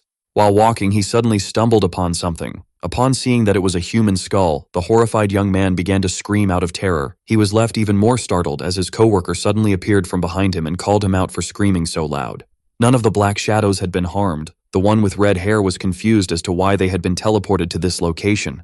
So the guardian of the library explained to him how it was a trap that activates upon destroying the golem, making it teleport every nearby living creature to this cave. Kim Ju-young explained that this place, made to trap anyone strong enough to destroy the guardian, would forbid anyone inside from using their powers. And while the girl was left quite annoyed, the boy was left horrified, as the bones were not simple decorations. The leader asked his team to stay positive, claiming that they would have gotten lost anyway if they had used the main entrance of the cave. What seemed to be a spout of nonsense greatly angered Jin So-yul, seeing how the numerous bones were obviously a bad sign. Yet the man reassured her that they surely wouldn't die of famine, pointing to the signs that showed that this place had been recently visited. According to the leader, every time someone is teleported inside the cave, a certain someone would certainly come check them out. He stated that if the culprit was none other than Hanun, they would have saved a lot of time searching for him. At that moment, the leader realized that they were missing the most vital part of their mission, leaving the girl quite confused. Meanwhile, the teleportation, which had been corrupted by the dark energy of the gun, made our hero fall elsewhere. Yet he quickly managed to get back on his feet. Shortly after, the young man was met with nothing but silence and began to call for his friends, but to his shock, there was no trace of the other black shadows. Only then did he notice a sudden movement. Ha-on-bith, who turned around thinking that the chief was behind him, found himself in front of a horrifying and powerful-looking hound. Our hero, who had a hard time processing things, greeted the bloodthirsty-looking beast. The young man tried to leave that scene, but upon seeing the monster drooling over him, he realized that he was now prey in front of a predator. The hound was quick to move, but the boy, who managed to predict the attack, dodged it at the last minute. The wolf backed up a few steps before charging at our hero once again and missed him by an inch. With that being said, the annoyed Ha-on-bith began to fight back by kicking the monster in its skull. Yet the beast was quick to catch itself before launching the attack once again. The alerted boy dodged the beast's terrifying power at the last minute. The attack that he just evaded was strong enough to shatter an immense pillar. The protagonist was blown away by this power, making him realize that he wasn't facing a normal beast. But just as he began to strategize in order to achieve success, something appeared from the darkness behind him and tried to catch him in a sneak attack. Just like that, our hero began to bleed. Ha-on-bith immediately tried to gain some distance. He had the annoying surprise of discovering that there was more than one wolf inside this cave, and so he began to wonder about his next action, as any wrong move would result in his death. At that moment, the young man remembered the words of his senior, claiming that he was responsible for watching his own back and that he didn't have any right to complain if he ever got killed. The protagonist was left greatly annoyed, seeing how he was acting like his weak past self. He was angry at himself for almost giving up before trying in front of these monsters that were obviously weaker than his trainers, and so he decided to resort to the emergency technique given to him by the librarian. But as he focused to activate it, one of the monsters tried to attack him from behind, and just like that, blood had been spilled. The hound landed back on the ground. Only then did it realize what had truly happened, as the boy managed to get out of the attack safe and sound, using his new technique. Ha-on-Bith was proud of himself for having used letter strengthening, which was a basic move that allowed him to reinforce the strength of an object and enable it to exert more force the more he concentrated energy inside it. Seeing how the technique had been deployed successfully, our hero, who was being attacked by a wolf, realized that he could easily deal with the beasts as he proceeded to punch one of them, with an immense amount of power, allowing him to knock it down in a single blow. Ha-on-Bith did his best to try and catch his breath. He then began to panic as his letter was dissipating into his surroundings, making him urge himself to contain it. One of the beasts used this short distraction to tackle the protagonist and knock him to the ground. The monster wasn't done just yet, as it launched a powerful attack once again, only to be quickly blocked by the young man who held its jaws closed at the last minute. The struggling hero praised the monster for its strength and claimed that if it kept acting so violently, he would have no choice but to humble it as he proceeded to launch it into the air. The animal was left terrified of the savage. The letter user then grabbed it by the head and apologized to it, before mercilessly beginning to beat it. The young man showed extreme ferocity as he was more determined than ever to survive. After making sure that the monster could no longer move, the protagonist finally sat down. He was particularly happy, seeing how he had managed to take down such an enormous hound. With that, he decided to follow the instructions given to him and retreat to the rabbit hole user. Suddenly, a chill ran down his spine, as something was drawing close from behind. The three new opponents who appeared immediately surrounded the teenager. This made him laugh in disbelief, seeing how he wasn't out of danger yet as many known guys began to come out of the shadows. And yet he wasn't afraid. In fact, the young man found himself quite happy at the opportunity of taking down more wolves. Meanwhile, elsewhere in the cave, the allies of the young man were searching for him, only to realize that he wasn't with them in the cell. The guardian of the library realized that the boy must have ended up elsewhere due to his parasite tangling with the teleportation process, and so the girl felt alerted and urged her leader to make a move.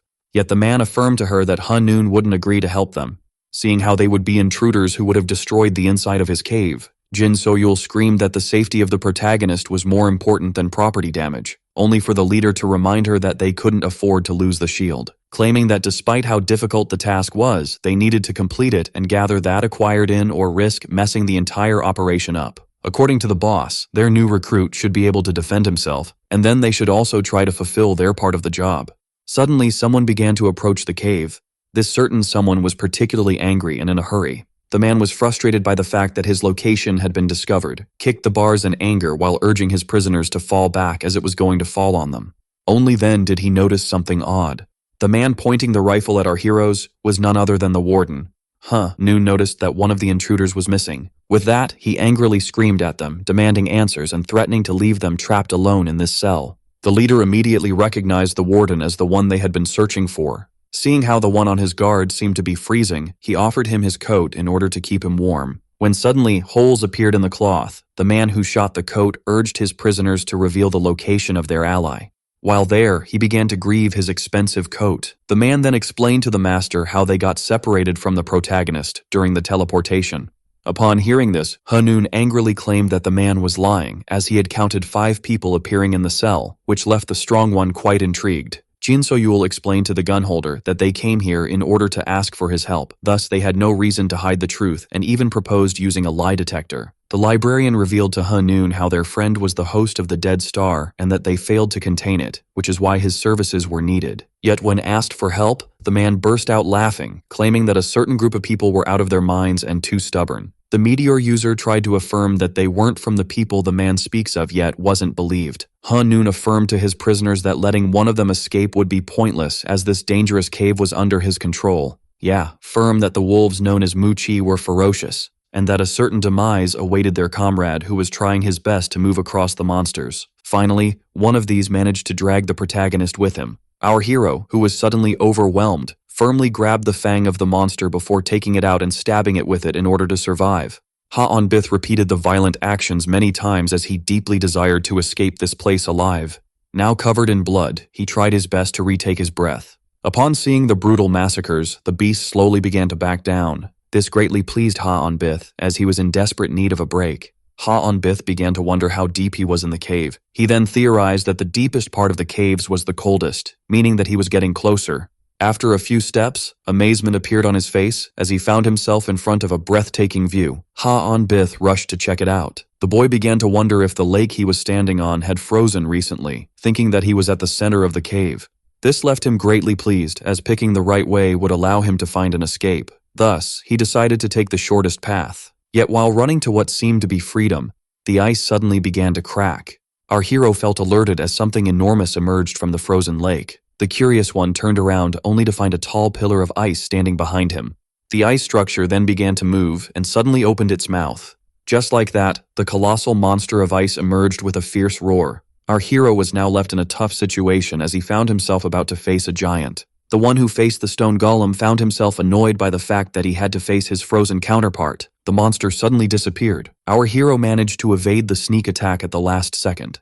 Ha-on-Bith immediately realized that his opponent wasn't like the one he faced at the entrance of the cave. Seeing how he was getting easily overwhelmed, he decided to make his escape by going through a small cave that the giant monster couldn't possibly enter. Only then did the thing raise its arm and unleash a powerful attack of ice spikes towards its opponent. The boy, who couldn't outrun the ice, found himself trying to block it before falling to the ground. Ha-on-Bith began to tremble as he had somehow escaped an impaling death. This level of power quite amazed our hero. The ice golem then launched another attack, and shortly after, our hero found himself coughing blood and screaming in pain after getting smashed by the giant of ice. The captured one had no choice but to recognize the superior power of the monster. This one then picked him up with a cold hand that began to dissipate his consciousness. At that moment, our hero thought of peacefully closing his eyes upon seeing how he was going to meet his end in such a low place. Ha-on-Bith screamed at the dead star inside him for help because he was determined to survive in order to finally uncover the truth and get his revenge on the saviors of light. With that being said, the young man began to beg the parasite for help as he wanted to hold the weapon in his hand just like their first interaction. But at that moment, the monster unleashed his final attack. And so, after a small silence, the monster who thought himself to be the victor noticed something intriguing as a black flame was slowly burning through his arm of ice. Shortly after, the dark sphere had been formed. Just like that, the powerful monster had been destroyed by a powerful beam of darkness. With that, the ice golem was reduced to lifeless shards that began to rain on the ground. Meanwhile, the protagonist, who found himself with a giant piece of ice in his chest, managed to destroy it easily. The entity then began to complain about how hard a body was to control. Even so, it was pleased. The dead star that had now manifested itself was finally free to wreak havoc. With his opponent having finally been taken down, the vessel came back to the ground, took a deep breath, and began to sense all the dark energy coming from the heart. This greatly pleased the one in control. Yet while wondering about some matters, the ice began to move once again. It began to gather itself once again, in order to let the monster retake shape. For the one with the dark energy who noticed this remained unfazed, and fired a few bullets. That shattered the golem to pieces. He began to wonder if there was a way to neutralize the golem, which surely lacked trickery. Only then did he feel alerted, as he jumped off in order to evade the ice spikes coming out of the ground. This greatly amazed the host, and so he kept on evading the rising pillars and using them as his footing in order to jump higher. The iceberg kept on rising from the ground at a horrifying speed, allowing the monster to summon his ice hell. The protagonist found this to be quite interesting. At that moment, he noticed a tower rising from the ground. Just like that, the golem cost revived and let out a fierce roar. The one in control was alerted as it was about to pull a new move. Just like that, a snowstorm had been unleashed, blasting a wind so powerful that it began to smash its way through the thick ice spikes by using our hero as the tip of its spear. Even so, the main character didn't see much damage but was covered in a thick layer of ice. Seeing how the monster was trying to freeze his veins, the holder of the gun decided to fight back by melting the ice on him using black flame. The golem wasn't out of tricks, as he left our hero concerned by forming two giant ice balls in his hands. After reaching the demanded size, the spheres broke down into flying shards in order to unleash the attack known as ice spikes. The protagonist managed to survive the attack, but was left greatly annoyed as he began to wonder about a way to defeat the golem. With that, he began to recall the past actions of the chief. That allowed him to vanquish the stone golem. Having realized that he must have killed the giant by destroying its core, the holder of the gun braced himself before punching the ice star with all of his might, destroying half of it in a single blow. Yet the parasite wasn't done just yet. as he kept bombarding it with powerful attacks, until nothing was left in his way. With that being said, this one began to wonder about a path that would let him escape the cave. Only then did he notice that the ice was moving once again.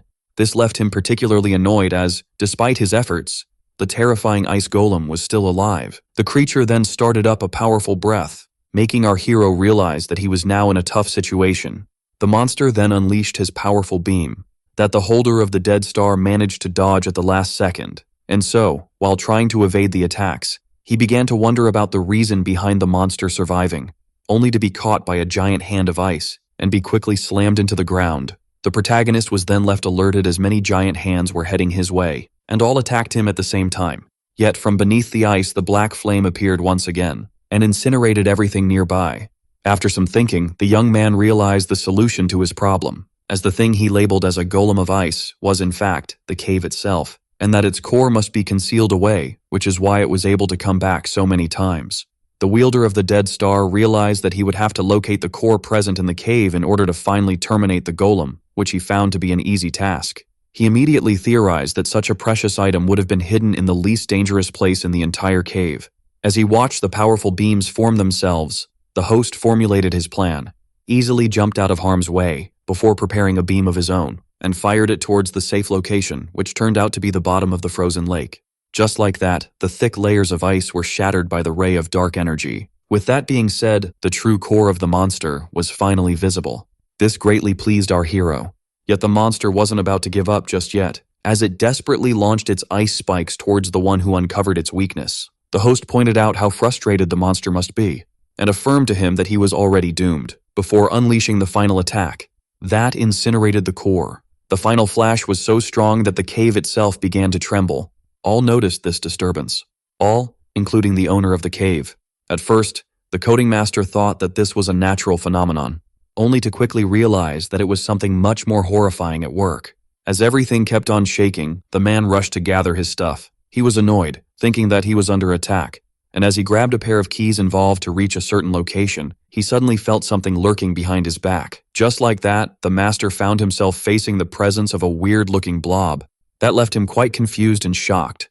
With that being said, he began to back down slowly, quietly reaching for his rifle, before shooting the thing down in a swift motion. But upon seeing how his bullets just went through the matter, the man was left horrified. Shortly after it, he found himself getting tossed around. He desperately tried to reach his weapon, only for the thing to snap it in half. The blob suddenly grew many mouths and numerous teeth in order to end the man. But just as the master begged for help, thinking that he was on the brink of meeting his doom, a knife came out of nowhere, slashing the creature in half. That being said, its mask fell to the ground.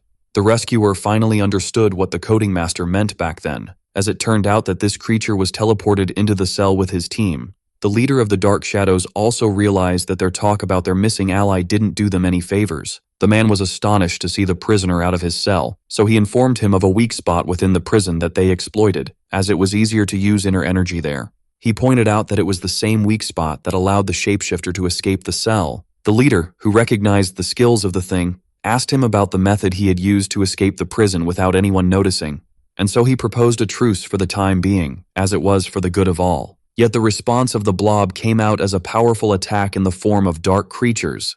This left the leader annoyed. Even so, he expected this much. With that, he quickly began to slash his way through the creatures, taking down the extensions of the dark matter one by one. But as he kept on showing his knife skills, he noticed something intriguing.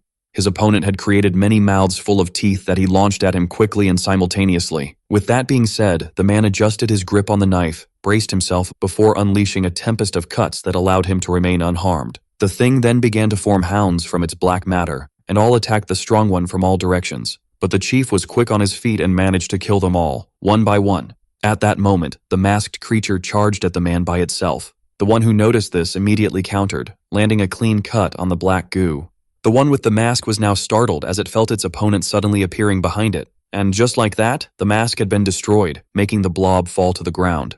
Only then did the leader notice another hound forming itself behind him. To him, the situation was particularly irritating. The creatures gained in power each time they came back, and the main body was able to regrow itself from those extensions. With that, the man finally understood why the terrorist group only sent this single individual here, as it was an elite shapeshifter. The chief realized that he wouldn't be able to kill the creature unless he had a plan. Well, that being said, the man evaded the attack while thinking of how his opponent would gain in power as combat progressed. This made him realize that he couldn't stop for a moment when facing such an enemy. Thus, he needed to eliminate all of its extensions, yet he couldn't do it one by one. He knew very well that his timing must be perfect. The man then snapped his fingers while thinking of how the creatures would become stronger each time they came back. And just like that, the bit of power that he left inside began to activate. Just like that, all of the monsters now had dark spears in them, as the culprit realized that weakening the monsters and taking them out all at once would be the best solution. It was the quickest and the safest. Seeing how the main body had no way of defending itself, he began to bombard it with attacks. After the merciless beating, a small core tried to escape, leaving the rest of its body behind, only for the chief to quickly catch up to it. With that, the monster decided to resort to some tricks, as it suddenly attacked the master by surprise. Yet right before it could finish him off, the black shadow intervened at the last minute and took out the creature. With that being said, the man turned around in order to look at his opponent, only to find some black matter it left behind. This left him quite annoyed as the sneaky one managed to escape. As the leader began to babble about how they should just keep their differences behind, he had now made up for his status as an intruder. He was suddenly grabbed by the collar by the man who accused him of orchestrating it all. Despite knowing about the enemy, he allowed it to get out of the cell in order to let it attack him. The leader tried to clarify, yet the man didn't want to hear any excuses, claiming that he was just like the saviors of light. But to his shock, the leader pointed out that he wouldn't have been credible inside the cell. The man would have certainly called him a liar, on top of making the thing wary of them. Thus, the only way to protect him was to let the monster out. With that being said, Hanun finally let go of the leader. But just as he tried to apologize and thank him for his help, he was suddenly tossed a backpack. The master, who didn't like intruders, decided to help the Black Shadow in order to repay them for saving his life. He urged the man to follow him as he could only help the boy for a short period of time. Shortly after, that same man was being scolded. He had no choice but to apologize once again to his team for leaving them behind. When asked about the enemy, Hanun explained how the attackers were once his employers. The librarian asked him what he did for them, to which he immediately responded by stating that he committed crimes for them. Unforgivable crimes, where the painful regret was useless. Only then did they need to ask this man to stop, stating that they should resume this conversation another time, as they were not in front of a horrifying giant dark flame. Near the fire stood the protagonist, who, as soon as he noticed his allies, approached them, while pointing out how their not arriving on time made them miss an epic fight. The leader affirmed that they tried to rejoin him as fast as possible, only to be met with some problems for pointing out how hard it must have been on the young man. He then informed him that they had found the coding master, and agreed to help them, to start right away. The protagonist refused to proceed. Hanun claimed that after experiencing the power of the gun, he didn't want to seal it away. The chief claimed that he had already gotten the approval, and that they couldn't evade the quick operation. Our hero had a hard time understanding his friends. As the host with black eyes decided to demonstrate his might to the Black Shadows, their leader was left alerted. He then urged his friends to gain their battle positions. As our corrupted hero aimed his weapon and began to demonstrate the might of his gun, the beam of flag flames caused great destruction. The meteor summoner managed to escape it at the last moment, only to find himself getting bombarded by a barrage of shots. And so he did his best to escape while the attacker pointed out how great the dead star was. Shortly after, the host noticed the leader approaching him from behind. And so he quickly blocked his attack and began to exchange blows with him as he expressed how eager he was to finally have it out with a strong opponent. Hanun aimed his weapon as the man pointed out how he didn't expect them to fight this early. Seeing this, the quick one immediately closed the distance while evading the attack before punching the young man in the face. This sent him flying into the walls of the cave, only for a dark beam to charge up once again and fire towards the one who immediately escaped it. The corrupted hero was greatly entertained. Only then did someone gain the high ground. The Red Hat was now armed with a giant glacier and urged his junior to come back to his senses, pointing out how he was getting consumed by the parasite before launching the glacier towards him. This left the young man quite annoyed, and so he decided to counterattack with his dark flames. His friend was quick and managed to shield himself by summoning a wall of ice. But to the inner energy user's surprise, his defenses weren't strong enough. Just like that, the corrupted hero closed the distance by cracking up the wall, leaving his ally with no way to defend himself. With that being said, the parasite decided to go for the kill. But just as it was about to pull the trigger, his position was suddenly exchanged with that of the leader, who resorted to shadow switch. Shortly after, the young man found himself getting swarmed by book pages. Shortly after, the corrupted one was sealed in a cocoon of paper. This was none other than the guardian of the library, who managed to see his ally out of control. within his best to hold down his man, who was angry at the fact that he was about to die. When asked about the strength of the seal, the tall one claims it was made for me, meaning that it only lasts half an hour. Jin So-yul urged the coding master to hurry up, leaving him quite irritated. And with that being said, Han-noon deployed his precision crafting. As he proceeded with the operation, the man began to think of how unlucky the boy was, as he was among the few rumored to possess such abilities. Only to notice something intriguing. Upon seeing that the operator had encountered an issue, the girl asked him to share the problem with them. He explained how there was no way to create the shield as the required material, which was the natural energy of the boy, had been exhausted. Someone suggested donating some of their own, only for the master to firmly decline, claiming that just like blood, the transfused energy must be compatible. The librarian then proposed another substitute, suggesting to use the universal inner energy coming from the cold shards at the bottom. Noon was left baffled, as the black shadows managed to destroy the core of the cave that would work for the transfusion. Thus, he tasked them with bringing a lot of the fragments. When asked if the operation was done, the master revealed that there was only one issue left at hand. Seeing how they needed an item to separate the minds of the host and the parasite, as without it, the boy could suffer great brain damage. The leader asked for a way to prevent that. So Han-noon explained how the young man's behavior led them to believe that he was currently fighting the gun in the deepest part of his mind, and that one of them needed to enter his subconscious and help him fight off the dead star in order to let him proceed with the operation. All were left baffled as the leader immediately volunteered, asking the tall one to help him enter. The librarian was left shocked, as he had no experience regarding mind transfusion, pointing out that it was too dangerous.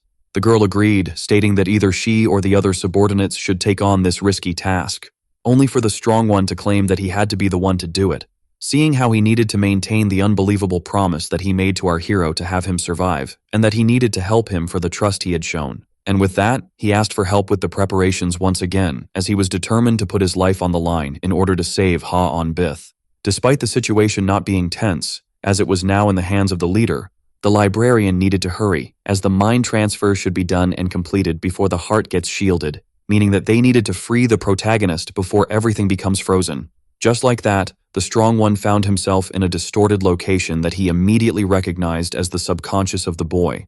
His mind seemed in a pitiful state, making the leader theorize that this was due to the effect of the dead star. But just as he was about to make his way to find the boy, something suddenly appeared behind him.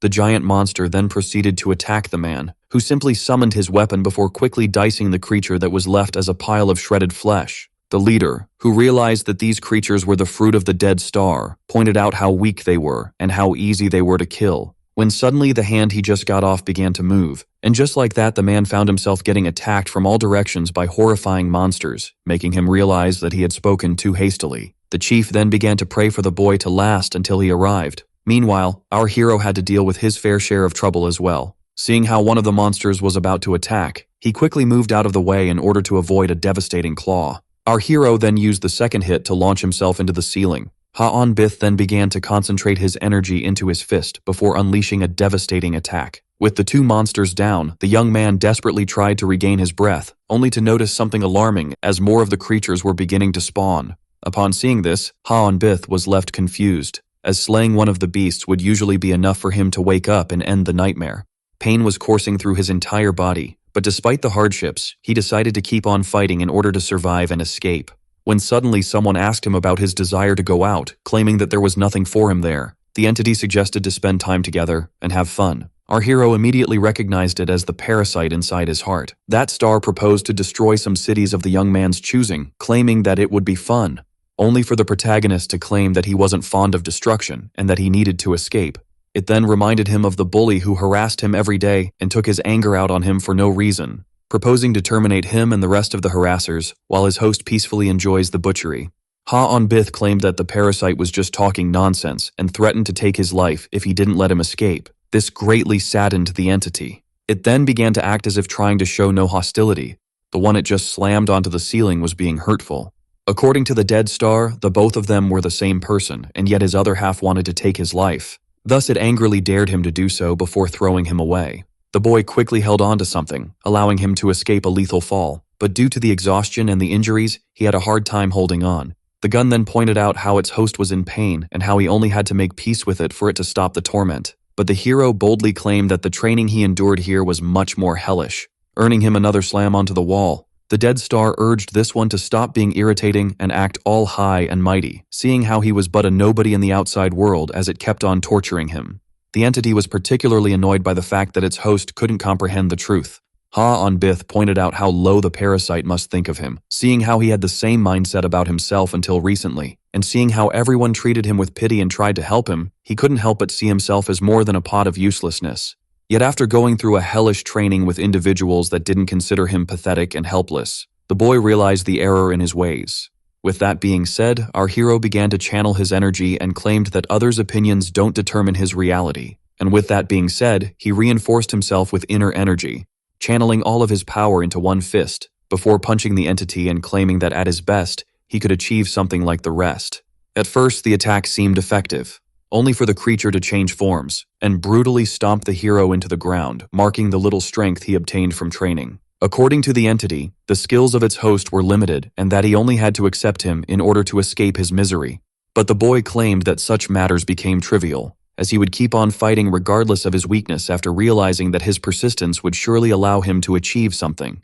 With that being said, the young man began to gather the dark energy, claiming that the dead star shall never trick him ever again, before summoning its weapon form into his hand, and shooting the entity with it while being more determined than ever to stay in control. After the powerful array of darkness, the giant monster was finally gone, and with that, our hero fell to his knees, as the exhausted one desperately tried to retake his breath, thinking that the agony had ended.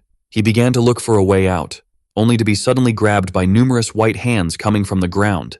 This left him baffled as the creatures were still coming despite the disappearance of the parasite. All that Ha-on-Bith had to do was get rid of the monsters and run towards freedom, and so, while clinging on to hope and struggling for his life, a shadow technique had been activated. Dimension Cut had been unleashed, slashing the creatures to bits and making them all disappear. With that being said, our hero finally collapsed. Yet before he could hit the ground, someone held him by the hand. The leader who caught his junior at the last minute apologized for not arriving sooner. Upon seeing the man in front of him, the confused boy struggled to find the right words to apologize, only to find himself getting hugged and praised for lasting so long. Ha-on-Bith tried to apologize once again. As ice began to surround them, the chief pointed out how the young man must have had a hard time. He expressed how proud he was of him for fighting on despite the hellish hardships. And so, the man asked the boy to close his eyes and let him worry about the rest. As tears began to fill the eyes of the teenager, the chief affirmed to him that once he wakes up, all of his worries would have been washed away.